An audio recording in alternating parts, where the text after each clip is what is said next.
Welcome to Neurotypical's Don't Juggle Chainsaws, the podcast that cuts through the rubbish to explore the world of neurodiversity. I'm your host, Nick King.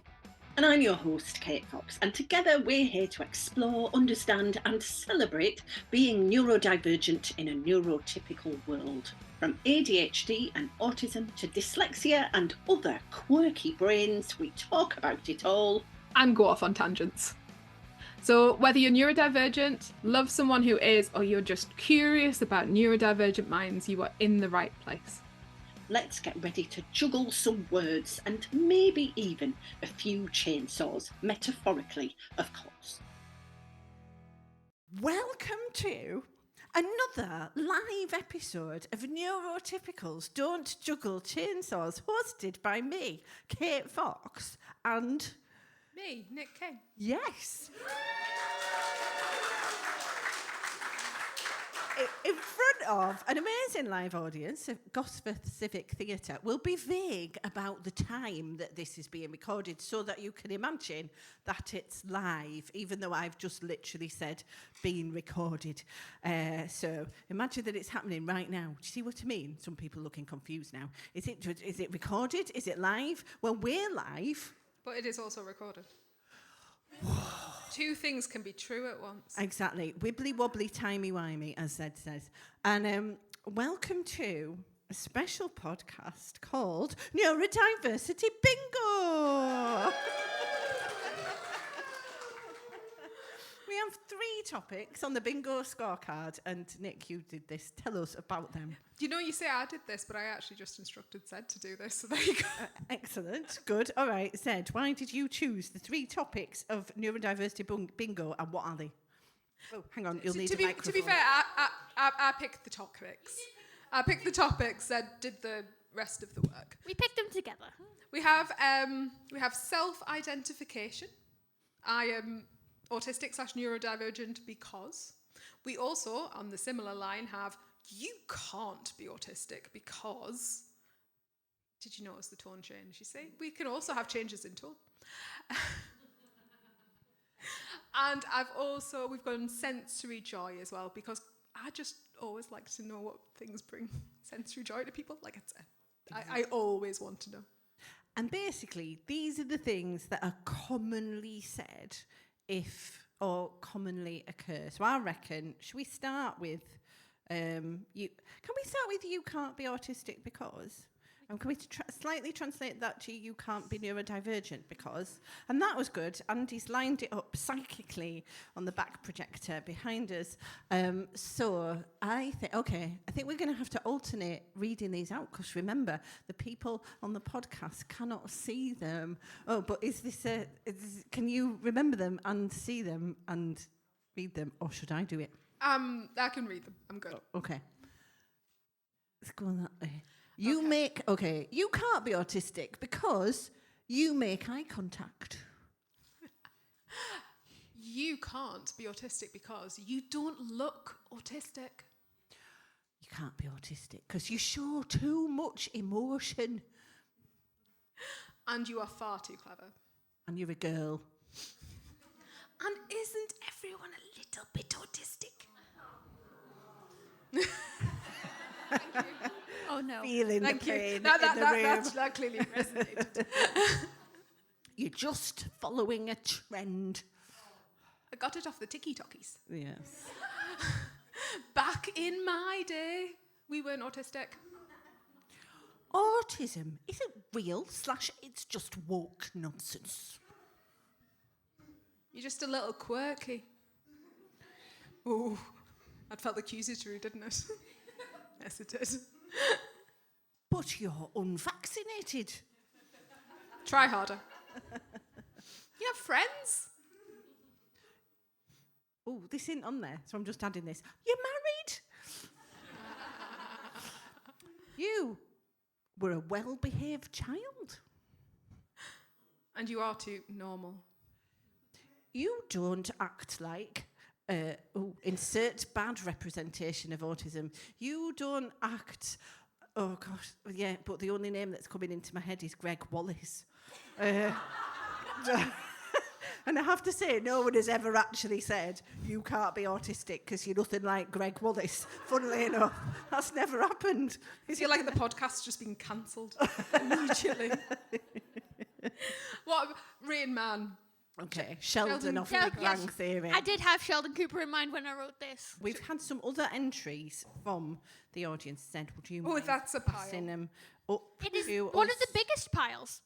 Okay. Okay, well, you want them one? We'll take ones each. Yeah, thank you. You can have Okay. Oh, yeah, these are harsh and they feel like they have actually been said. Okay, so you can't be autistic because you're just nuts. There's now wrong with you. It's a harsh world, isn't it? Yeah, well, yeah, someone will have had that. Go on. You can't be autistic because you get jokes / sarcasm. Slash are a comedian. There's loads of comedians who are autistic and neurodivergent. You can't be autistic because you make eye contact, you communicate well, you love hugs, you are a girl. We've had that one. You love to talk. You have empathy, and you are not tidy. You can't be autistic because you have empathy. You smile. People going around smiling. You can't be autistic because you give eye contact. And apparently this was said by a doctor. No. But this one says you can't be autistic because you are sociable, because you are, air quotes, able. Someone said, go fix yourself. Ooh. Okay, I'm enjoying, in a way, the person who said this, though it was wrong. You can't be autistic because you find 3D printing boring. It's valid. Gotta agree. I feel like the person who said that is autistic. Can we just diagnose them now? You cannot be autistic because you went to university. Oh, yeah, and we have got this one. But yeah, you can't be autistic because you don't look autistic. The classic one, really. Okay, what is the next topic on our bingo board? I self-identified as autistic because, and maybe if there are other, no, there's not so many of those. So we Only could- two. Only two. So we could still read these out, I reckon. I have major sensory issues. I often stim/fidget a lot. I have a very monotropic mind. That is a mind that focuses on one thing at once hyper intensely. Also, of course, and we're talking about autism, increasingly I talk about autism and ADHD quite interchangeably because there is at least a 43% co-occurrence of the two 71. things. Really? 71%? Flipping 71. heck. Woof. I sometimes go non-verbal due to overstimulation. I have a very in-depth knowledge of my interests. I stick to what's familiar. Same foods, same music, same clothes. I really do hate change. I have a very solid routine that I stick to. I need a lot of time to decompress after socialising. I struggle to understand sarcasm or social cues. And I'm very selective on what I eat. I love how you made full eye contact with me while saying it. I think the thing is, when I was a child, I was extremely selective on what I ate and had.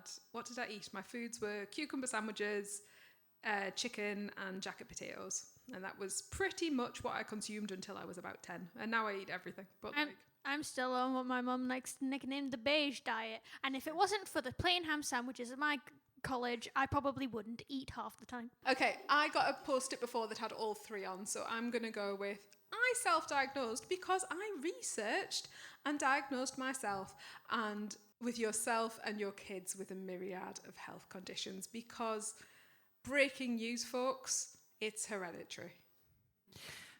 And can we just take a moment on that? And I know we've talked about it on the podcast before. So it feels like the most evident and really should be uncontroversial thing that autism, ADHD, many other neurodivergent conditions are genetic, are hereditary.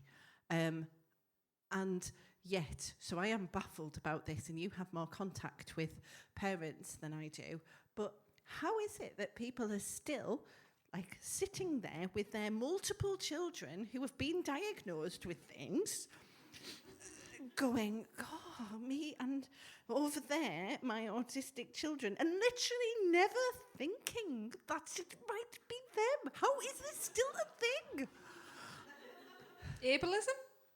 Okay, yeah, okay. Internalized ableism. Internalized The ableism. extra flavour. Yeah.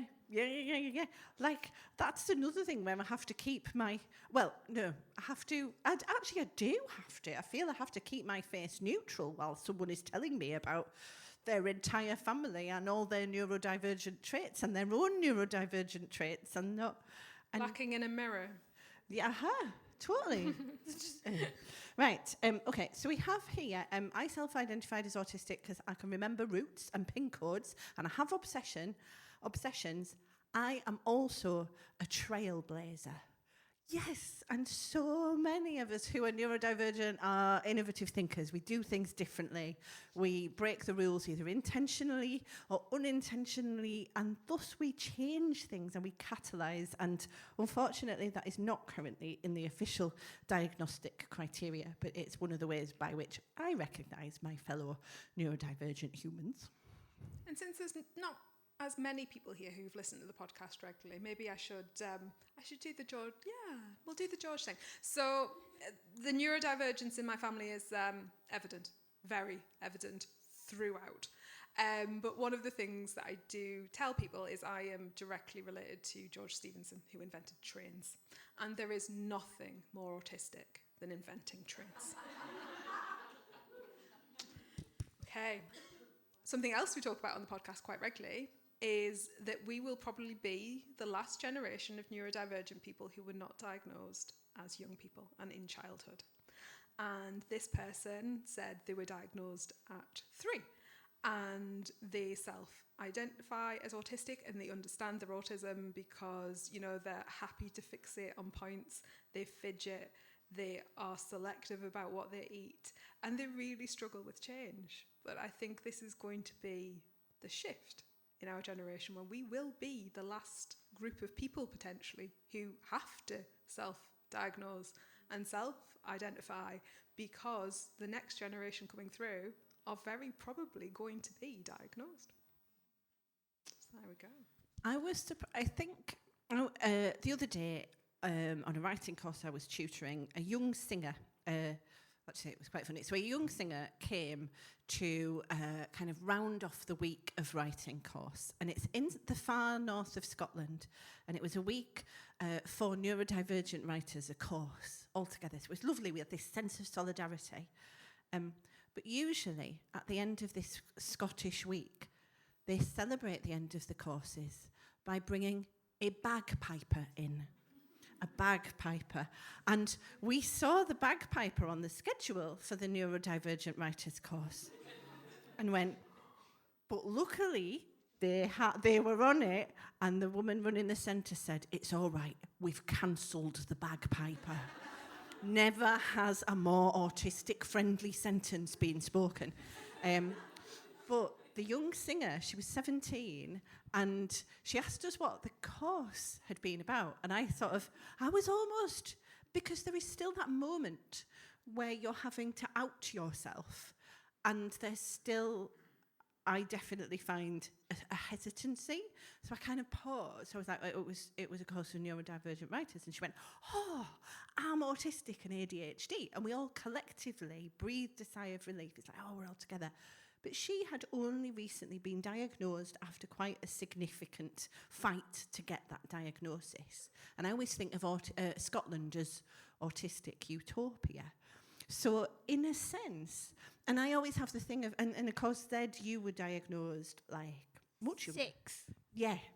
And it feels like we're still getting young people who are not being diagnosed and are still fighting, aren't we? So there will be a crossover, but I don't think we are quite there. I don't think we're entirely there. Part of the lack of diagnosis to an extent is a waiting list issue. So some waiting lists in childhood are between 3 and 6 years, which is a very long time. When you're only heading towards 16, it's not long of half. So there is that. But I think it's vastly different in terms of a percentage to the 40-plus-year-olds in the room who just simply weren't. Go on, we've got a hand and we've not had an audience person for a Michelle while. Rove. So let's go for it. I hope this is relevant, but talking about the 40-plus-year-olds that were just never diagnosed in childhood, it really makes me remember my mum was a speech therapist and she studied, must have been kind of mid-70s. When they moved out of my childhood home, she found her university notes, and looking through it, she got this book, and it's like, autism, underlined a few times. You will never meet a child with this condition. It is so rare. And that was genuinely what she was taught. Since then, she's worked in a special school and an autism unit and has met plenty of people with autism. But that was what they were. That was what they were taught. You will never meet someone. It's too rare. No. I bet you'd really like And there's not more of it about. We just either weren't diagnosed or we were put away. I feel like there was a hand over here as well. Was there a hand? It was just kind of in line with what you said, because I'm 52 and I've just, in the last couple of years, realised that I am both ADHD and autistic, partly because my daughter and my youngest son, who's 11, who is very ADHD, was refused to, they wouldn't even see him at 8. So it's still happening, it's kind of, yeah. And so we're now on the waiting list for him and for me and my other 3 children. So yeah, it's still going on. And it's one of the reasons why self-identification is important, because if you were to do the adult NHS ADHD waiting list in this area, it is somewhere between 8 and 15 years. Wow. Yeah. It's a long time. And so what we've got now with self-identification, increasingly, and events like this are still not the norm. I am still so happy to sit in a room of 50 people, basically, who are, and I'm going to assume, sorry, I know I am making an assumption, but I feel like most of you here are aware that you are neurodivergent, basically. So we're pretty much what Sasha once called a neurodivergent congregation, which is a beautiful phrase. And these are important, particularly important, because actually increasingly the weight and the power is not with the medicalised diagnosis. It is with people recognising themselves and then crucially recognising others, recognising each other, which is why what you do, Nick, with NeuroBears courses so that young people can accept and know themselves. But one of the things about us being the last generation to be diagnosed potentially is that if you think about other minority groups, their parents already know that they're in some sort of minority group. There is already a community established, and there is already a generational sort of sharing of information, which isn't necessarily where they started, but it is currently where they are. And that's sort of where we need to be, and that's about community and it's about knowledge, and that is not within the diagnostic manuals. That's not where that is. It's something that we need to create and facilitate and share.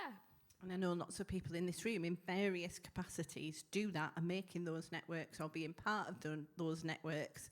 And we flipping need you, and it is hard work, I know. Okay, right. Our last topic in Neurodiversity Bingo. This is my favourite bit. I always like this. I always Things ask. that bring me sensory joy are the sound of running water, Being upside down. fluffy blankets, Comfort foods. warm coloured lights, My favourite TV shows on repeat. squishy things to hold or to eat, And the smell just after it rains, or the smell of old books. plastic spoon on microphone ASMR. We'll come back to you on that, Zed. Being held really tightly. The sound of ice cracking under my feet in a frozen puddle. And sunsets. Oh, it's like a poem. That's like you've made a poem there. Nice Thank you. work. Love that. Right. Sensory joy on my first one, we have some similar. We have running water, and we have their bed, and being barefoot. Yeah, satisfying. Okay, I've got this one, right.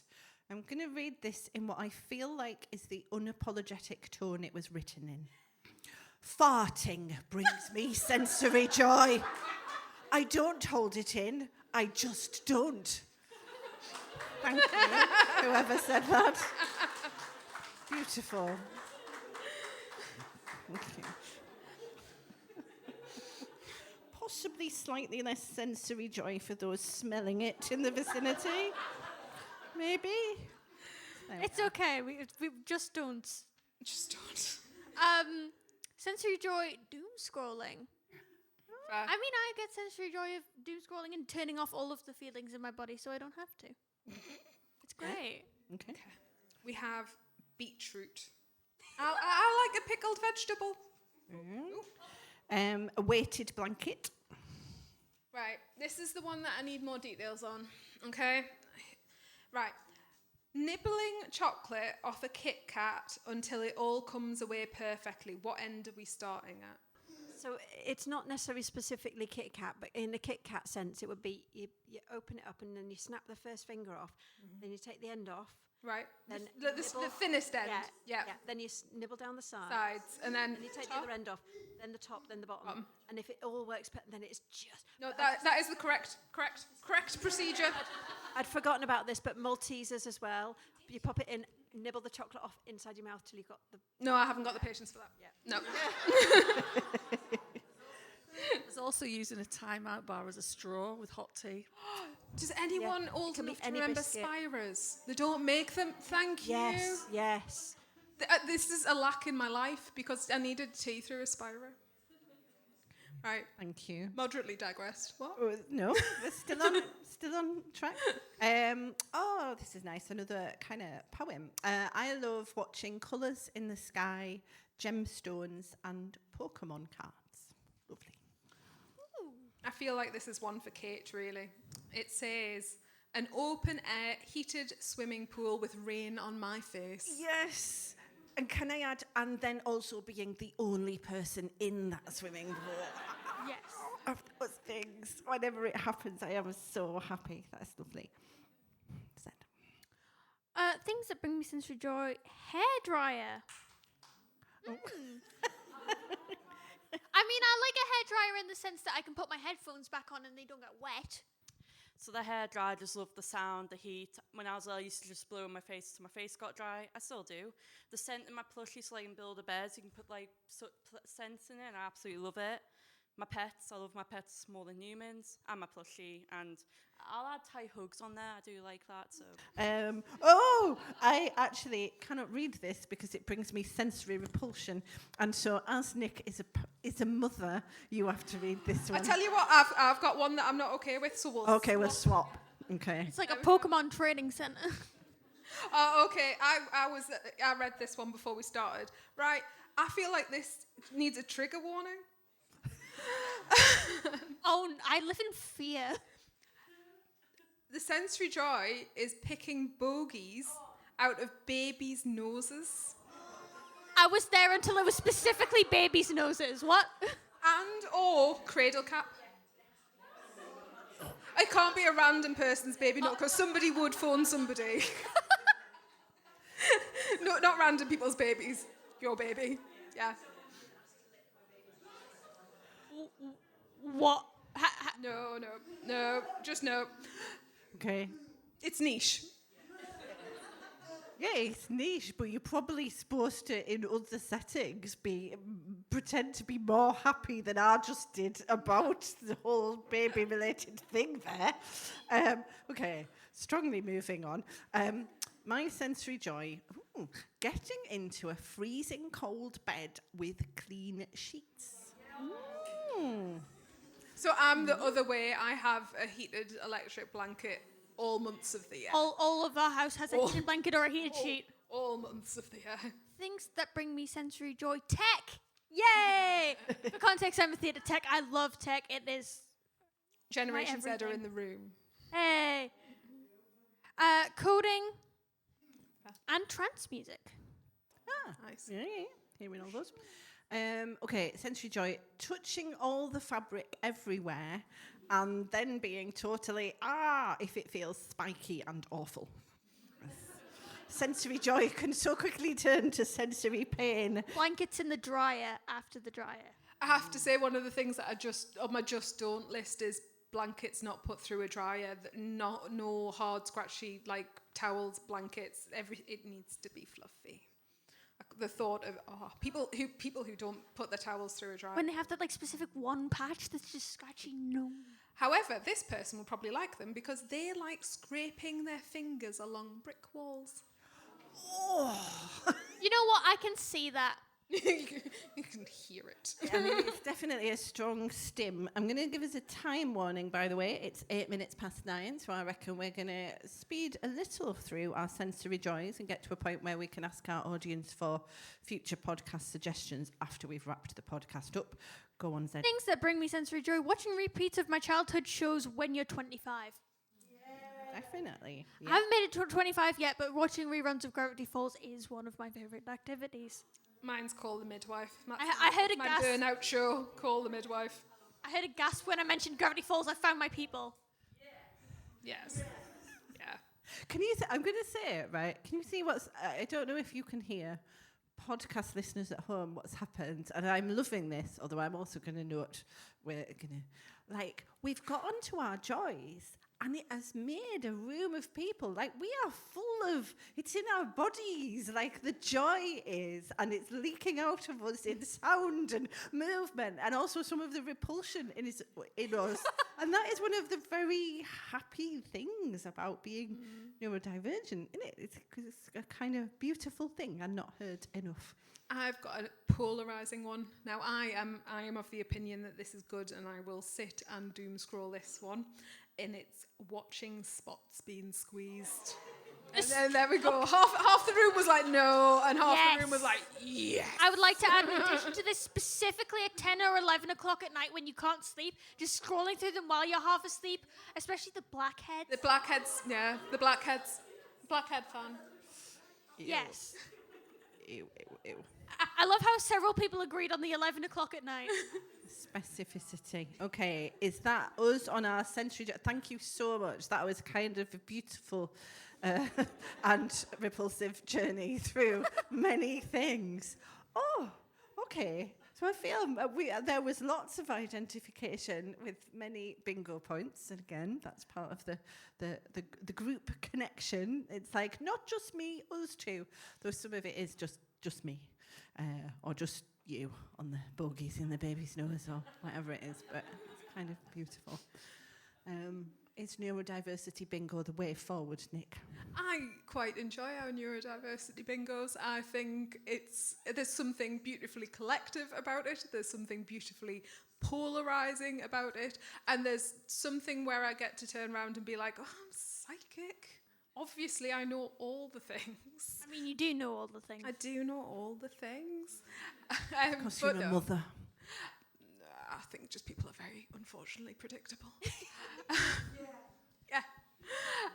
But no, I think there's something beautifully collective about sharing these things, because I don't think many people either admit to taking bogies out of babies' faces, but also how many times have you been like, I eat a Kit Kat in a certain way, and somebody's been like, no, I need the exact moment-to-moment experience, and I need to know, and I need to understand.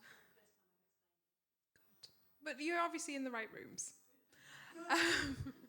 But no, I hope everyone's enjoyed sharing, and that the listeners at home feel a sense of community, because we do actually have listeners across the world who definitely can't come to the northeast of England, but that doesn't mean that we can't have community with them. Exactly. So on that beautiful and inspiring note, you'll note how we try to end our podcasts on an inspirational monologue or duologue, like Kevin MacLeod does at the end of Grand Designs, and he's like, even though it took twice as long as they thought and cost twice as much, houses are still good. It's like he's in the room. On that note, thank you very much for once again listening to Neurotypicals Don't Juggle Chainsaws Live.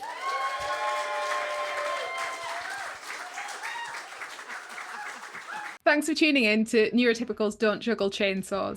We're so glad you joined us today to explore the fascinating world of neurodivergence with your hosts, me, Nick King. And me, Kate Fox. If our conversation sparked a thought, a question, or even a smile, don't keep it to yourself. Drop us a line at hello@neurotypicalsdon'tjugglechainsaws.co.uk or visit our website, neurotypicalsdon'tjugglechainsaws.co.uk, to write in. We'd love to hear from you. If you enjoyed today's episode, consider leaving us a 5-star review on your favourite podcast platform. Until next time, keep embracing the unique ways you juggle the chainsaws of life.